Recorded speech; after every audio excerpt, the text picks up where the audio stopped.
Everyone, welcome to my new blog. তো এটা আমার বান্ধবীর বিয়ের দিনের ব্লগ। ওকে দেখতেই পাচ্ছ ভীষণ মস্তি করছে। তো সব বান্ধবীরা মিলে গোল মিটিং করছিলাম, আলোচনা করছিলাম একটা বিষয়ে। তো তারপরে বান্ধবী বলছে ভীষণ গরম লাগছে, ভালো লাগছে না কিছু। তো ওকে তারপরে ছাদনাতলায় নিয়ে গেছিলো, ওদের কিছু রিচুয়ালস ছিল বলে। তো আমার শরীরটা একদম ভালো না, গলাটা বসে গেছে দেখতেই পাচ্ছি। তো এইদিকে আমার আরেক বান্ধবী নাচানাচি করছিল। তো ওদের কলা গাছের সাথে কিছু রিচুয়ালস ছিল, কি বরণের কিছু একটা ব্যাপার ছিল, আমি এক্স্যাক্টলি জানি না।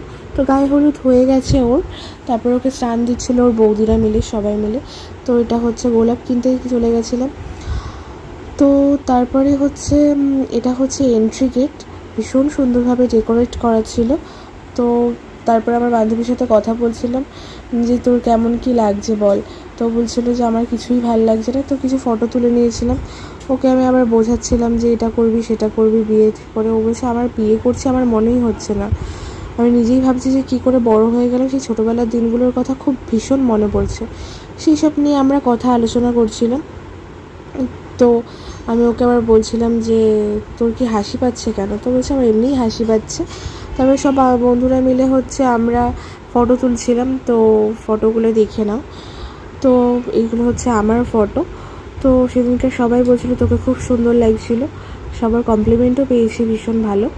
তারপরে বিয়ের মণ্ডপের দিকে চলে যাচ্ছি। তো ওরা বিয়েতে বসেও গেছে, বিয়ের রিচুয়ালস চালুও হয়ে গেছে।